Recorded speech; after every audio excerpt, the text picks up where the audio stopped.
Hi everyone.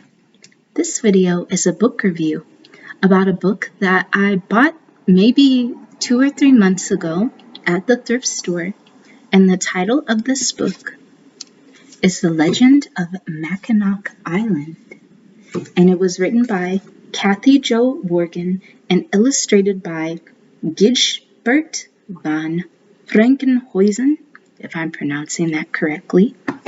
The reason I selected this book is because now it is autumn, one of my favorite seasons of the year, and I wanted to focus on books that I felt were more related to autumn or events that happened during the season of autumn. And I thought that this book was related to autumn just based off of the beautiful sunset colors on the front. So before I get into the book review, let me tell you a little bit about the author and the illustrator. So here is the author, Kathy Jo Worgen. Kathy Jo Worgen is the best-selling author of more than 45 books. Kathy Jo was born and raised in the Iron Range of northern Minnesota and studied music composition at the University of Minnesota Duluth. She has been writing professionally for more than 20 years and is dedicated to the creation and promotion of quality literature for children. She is a frequent guest speaker at reading conferences throughout the nation, such as IRA, MAME, MRA, and more. In addition, she regularly visits school systems to perform large and small group presentations and teacher in-service programs, as well as frequent book signing tours and promotional events. Kathy Jo Worgen and family reside in Minnetonka, Minnesota. Now, I'm pretty sure I came across some of her books, but I don't recall which book I came across. But she has a lot of books, it looks like, for children of all ages, The Frog Prince, North Star, Numbers, and all sorts of things. So that is Kathy Jo. Now we will get into the illustrator, and he was a very fascinating person to read about. His name is Gijsbert van Frankenhuizen. So I went to his website, and it had him and his wife on his website. And I'll be sure to put their websites in the description box. So it says, meet the author and illustrator. Meet Gijsbert. Born in the Netherlands, Gijsbert developed an early interest in studying and observing nature and wildlife. Every Sunday, his father, Andre, would take the entire family of 8 brothers and sisters into the woods to explore, examine, and experience what he knew to be a diminishing resource. The woods and the wetlands became an outdoor classroom where Gijsbert would spend hours observing and sketching. His formal education began in 1968 when he enrolled in the Royal Academy of Arts in Arnhem, the Netherlands, to study graphic design. Upon graduating, he was employed as a commercial artist and photographer. And then it talks about how he paints murals in schools, museums, and bookstores. Now his wife, she is an author, and they've done collaborations with one another. They also live on this farm, which is Hazel Ridge Workshop and Gallery, and they have some very beautiful pictures of the farms. They go out, they talk to the youth, and he has just this vast amount of beautiful artwork. It's so beautiful, and you'll have to go to his website to check it out. I really enjoyed one of the photos that he had taken of him painting a storybook in a classroom. He also does a lot of illustrations for Kathy Jo Worgen, I noticed. Like half of the books he's illustrated were books that she had written, which I thought was pretty neat. I've come across some of his book illustrations as well. He also illustrated a book about the Edmund Fitzgerald, and if you don't really know what that was, it was a ship, and Gordon Lightfoot, who's one of my favorite musicians, wrote a song about the sinking of the Edmund Fitzgerald. So that is all that there is about the author and the illustrator. So This book is based off of a legend. Mackinac Island is right now to this present day. It's a beautiful place where you can visit. I've never been there, but I was looking at videos of it. But it's like a nice touristy place. From some of the videos, it looked like it's like old time. I wouldn't say colonial, but like I can't designate which decade, but it's just like one of those old time charming feels of a town. So this book is the creation of the island. It says there are many legends about the creation of Mackinac Island, each story as unique and individual as the storyteller. In our version, which is based upon the many versions that come from Native American history, the great turtle Mackinac lends his back as a place for his treasured friends to rest upon. Just as there are many different versions of this creation legend, there are many different spellings of Mackinac, such as Mackinac and Mackinac. Today, the special place we call Mackinac Island is always pronounced Mackinac. Okay, maybe I'll pronounce it Mackinac.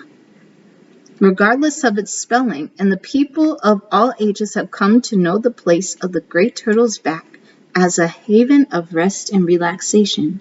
So this book was published in 1999 by Sleeping Bear Press, and it's dedicated to all children whose determination and courage in life inspire us all. What I really love about this book is that like the main character is a turtle, and turtles are one of my favorite animals. I love turtles, frogs, ostriches, piggies, and giraffes, but I really love turtles. I actually had a baby turtle at one point, but I let him go in Forest Park. So, the legend begins, long, long ago, Earth was a quiet place, covered entirely with water. There were no mountains or valleys, there were no forests or meadows, there was nothing but one brilliant blue sea with a dark, murky bottom far, far below. So, the illustrator has created a beautiful, beautiful sunset. And this story almost begins like all creation stories that I've come across, whether in a religious book or outside of religion. What I noticed a lot of them have in common was it was like there was nothing except water, or there was nothing but darkness, or there was just one thing that existed and it replicated itself. So in this story, there's no valleys, there's basically no land. It's just all water. It's almost similar to the biblical story of creation, where it was just the sky and the sea, the Spirit of God hovered over the waters type of deal. So in this story, there's no humans. It's only animals. The animals are just having fun, all types of animals splashing in the water. Right now, you see these ducks playing in the water. I wonder if the illustrator used as reference the animals on him and his wife's property. So it talks about all of the different animals. There's beavers, there's otters. Wait, no, this is a muskrat. No, it might be beavers. Beavers, otters, ducks, or no, loons. In the midst of these fast and playful animals was one special creature who was quiet and slow. His name was Mackinac, and he was the oldest, wisest, and largest painted turtle to live in the great blue water. I love how in almost every legend about a turtle I come across, they're very slow, they're very steady, they're very wise. Maybe the slowness represents patience, but like sea turtles, they live a very long time. Like they can live well over 100 years, be almost 200 or more years old. So of course they're living in the depths of the ocean. They know something. They've lived a very rich, full life. I know in I want to say in Kiswahili, the word for a turtle was Kobe, but don't quote me on that. But I I guess in that culture, there's like different stories I've read from Africa, the turtle represents wisdom. And so in this story, the turtle also represents wisdom as well. Every day Mackinac floated upon the water in a calm and steady way, and as he floated he would lift his large, wrinkled neck into the air and blink his deep, round eyes. Mackinac carried the wisdom of centuries in his words and always greeted his friends with a slow, upward smile. I love this artist's style. Like, look at the turtle's eye, but look at how shiny he is. Like, ooh. And there's I think there's the otter, the beaver, the muskrat. I don't know which one it is. But there's the wise old turtle in Mackinac with his vibrant shell. So, here's the case. This is where the story takes a turn. It talks about how all of the animals would, when they were tired of just floating around, they would go sit on Mackinac's back and listen to stories because he was basically the only resting place for them. And he would sing them songs and all of that. So one day, Mackinac swam steadily toward the other animals. His old weathered face appeared quite serious, and in a low, broad voice, he told the animals how the great spirit of the sky said that now was the time to build a beautiful piece of land for all of the animals to rest on.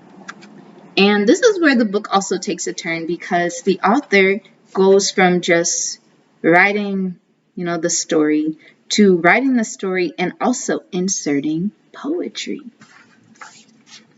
Mackinac then told the animals that one of them must dive through the depths of the water and bring up one handful of rich, wet soil and place it upon his back.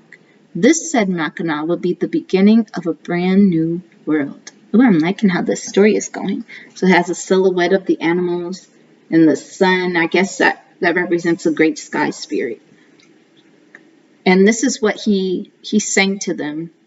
I shall give to you a special home upon my weathered back, where rivers run beneath the sun in red and gold and black, to rest upon the water blue, a land so new, a land so new. There we go. So, of course, all of the animals decide, okay, we're just gonna go, this will be easy. We'll just go to the bottom and get some soil and come back up, and then we'll start a new land, right? So the first person to go up is Loon. And she went first because she was the most loyal of all the creatures. I don't know much about this animal in particular. I'm sure I've seen it, but I didn't know what it was called. So I remember that this was called a loon. And so she goes down to the bottom of the world, but she comes back with nothing. Of course. I mean, I couldn't expect it from a bird to go that far down because number one, no. The next one was Beaver, and they called him the most resourceful and hardest working of all the animals. So Beaver goes down, deep, deep, deep, deep, deep, deep down, and he's going to go to the bottom of the world to go get the soil. But what ends up happening is he comes back with nothing, and he climbed back on Mackinac's back and closed his eyes in sadness.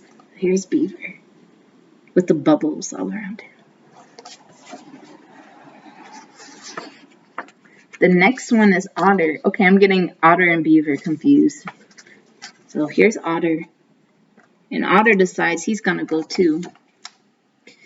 And he goes down.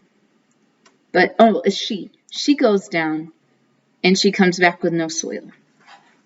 So the last animal that says that they are going to try is Muskrat.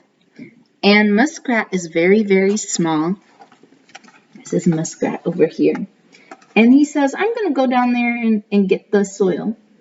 And all of the animals except Mackinac laugh at him like, Muskrat, what? You're too small. Loon, Beaver, and Otter laughed loudly because Muskrat was the smallest. and most humble of creatures. His paws were tiny, his back was weak. Surely he would fail. So here's baby muskrat. I'll go get it, Mackinac, I'll get it. I'll go get the soil from the bottom of the world. But Mackinac did not laugh because he was kind and wise, and because he was a good friend to all animals. He smiled at Muskrat and nodded his head in a slow, gentle way, approving Muskrat's offer. So here's Muskrat going down. There he is. He's like, okay, I'm going. They're like, okay. So they all see the little bubbles and they're just waiting. Loon, Beaver, and Otter are waiting. They're waiting for Muskrat to come back. And they're waiting. I don't even know how long they waited, because they say the journey was very long and dark, and they believed he would return quickly with no soil in his grasp.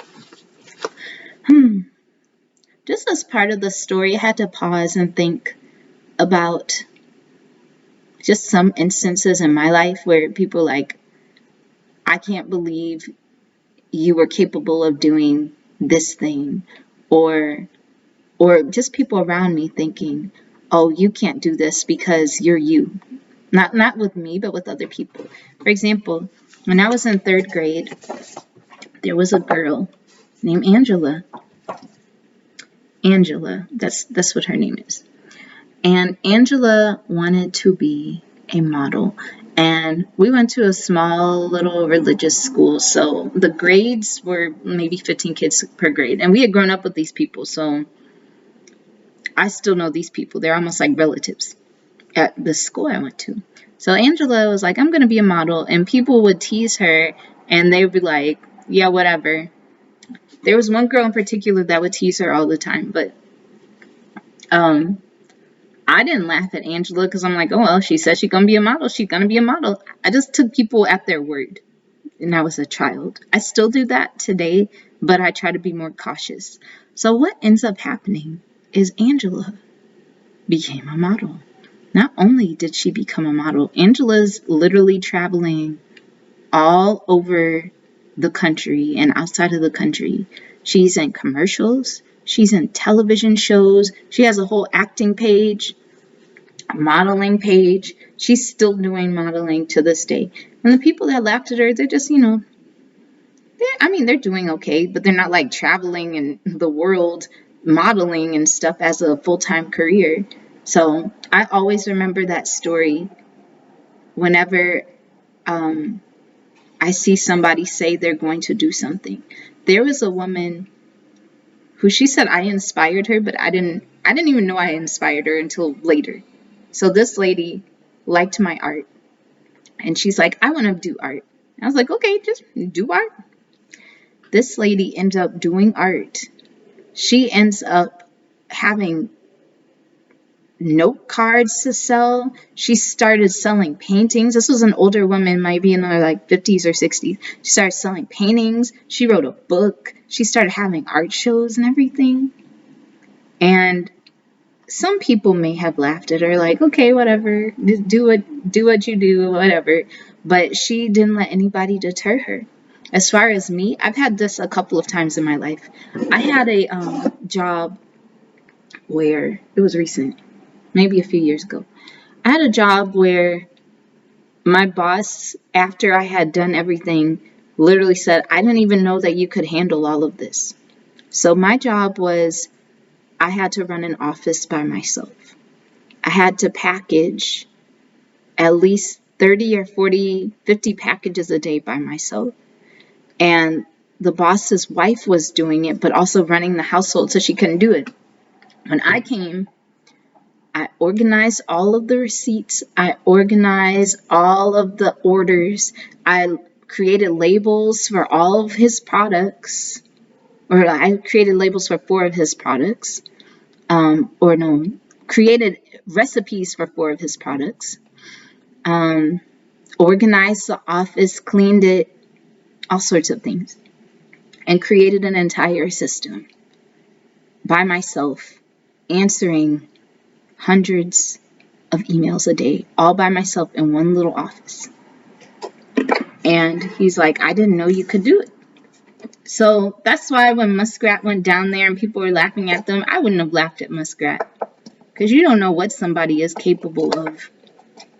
They might not have any legs and run an entire marathon, while there's people with 2 legs, 2 working legs that won't even get up off of the couch. So I'm not going to laugh at somebody for their dream. I'm just going to wait for them to accomplish it.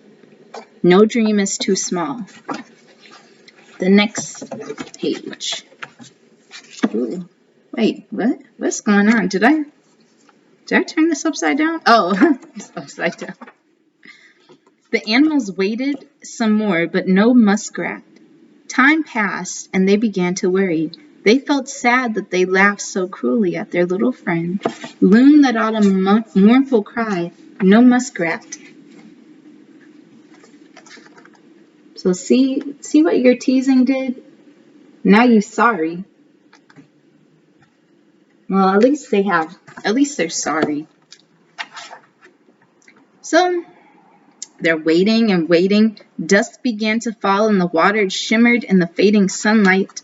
The animals searched every wave and swell. They listened to each splash and ripple, hoping to see Muskrat, but he did not reappear. The sky began to fill with a whisper of clouds, and all of the animals were hushed with sadness. A giant tear rolled slowly out of the corner of Mackinac's eye. Loon, Beaver, and Otter saw the tear slip down the great turtle's cheek and began to weep softly in the moonlight for the loss of their friend in the hope of a new land. Wow, that is a long time Muskrat is down there. Like, I hope he's okay. Do you think he's okay?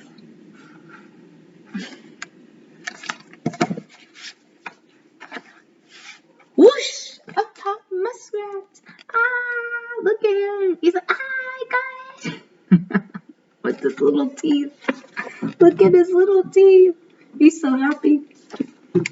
He flew to the top of the water with tremendous force, and his body was trembling with all of its might.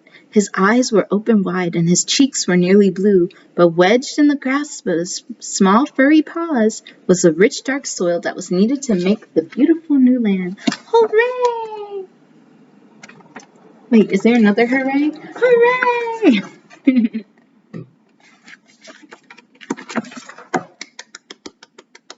So Mackinac starts singing, and he said, I give to you, I have to say it dramatically, I give to you a special place where sunshine crowns the land, where flowers bloom like brilliant jewels everywhere you stand.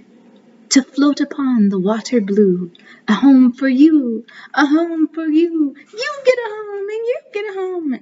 Yeah. So all of the animals watched in awe as the muskrat quickly tossed a handful of soil upon the great turtle's back. Oh, look at his little hands. Such a nice story. Magically, the soil grew and grew and grew all around them. Rocks and trees and flowers appeared, and sunlight poured upon the bright new land, growing in the middle of the deep blue water. I like this picture. Like, look, he's transforming. I really like this picture. Some beautiful illustrations. I'm actually trying to make a painting based off of this story, and I'll show it to you at the end. I'm still working on it because I don't draw animals. As the island blossomed, the low, quiet voice of Mackinac could be heard from all around. This is what the island is looking like. Ooh. Time will now stand still, my friends, with an island rich and rare, and though we must part, deep in your heart, my presence will always be there. A special land that's edged in blue, I leave this for you, I leave this for you. So it says the animals were happy to have such a lovely place to rest. It was a beautiful and splendid island, a glistening paradise of peace and friendship. As the animals admired their new home, they noticed that Mackinac was gone. They began to miss the turtle very much, so in the spirit of his friendship, they talked about how kind and wise he was, and how he always shared his back as a place to rest. So beautiful.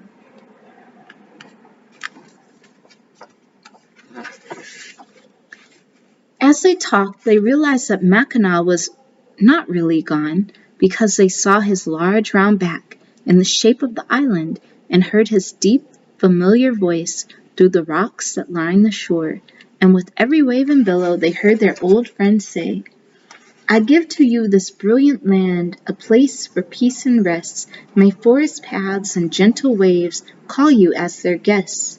May sunshine drip like honey gold, and sweetness fill the air. May diamonds fall upon the lake and always glimmer there. I leave you with an island home, my sweet and treasured friends, forever there upon my back, where splendor never ends." And so to honor their wise old friend, they called the beautiful new land Mackinac Island, the place of the great turtle's back. The end. So yeah, and right here, there's a map of Mackinac in Michigan. I thought this was a very lovely story, and I really, really enjoyed it. This reminds me of when I lived in Hawaii and it felt like the island was alive. That's why another reason why I connect with this story, because some people are like, oh, it's just a place. But these places are alive in their own right, if that makes any sense. They didn't just see it as something that was, or like indigenous people in certain places never just saw the places like, okay, this is just land and it has no life. No, it had life. It had its own spirit. For example, even though I haven't been in Hawaii since December, I literally still have dreams. And in every single dream, they're trying to put me on an airplane to go back. Whoever these people are in my dream, and I'm like, no. And now people are having dreams I'm there, because when I went there, it felt like there was this energy there. I was just like I had never felt that way in any other place in my whole life, but there's this literally live energy there. And after I left, I could feel it trying to pull me back. And even in my dreams, I'm like, no, I can't. I'm still home. I'm not going back. But all the people in my dream, like, hey, come back. You got to come back. You got to come back. So I feel like even with this book, the Mackinac Island, there's other islands, there's other places that have their creation stories and their spirits. And it's always nice to preserve the stories, to pass along to generations, so future humans will know how to respect the land and to love the land and to be at peace with the land, live in harmony with it. So before I go, I wanted to show you the painting I'm working on. Now, mind you, it's looking kind of crazy because I don't draw animals, but I'm trying to paint something inspired. It's a little turtle. I don't know how it's going to end, but it's going to look like something. So thank you all for watching this video. I'll be putting hopefully a slideshow at the end of this video to show you the beauties of Mackinac Island. Happy reading, everyone, and talk to you later. Bye-bye.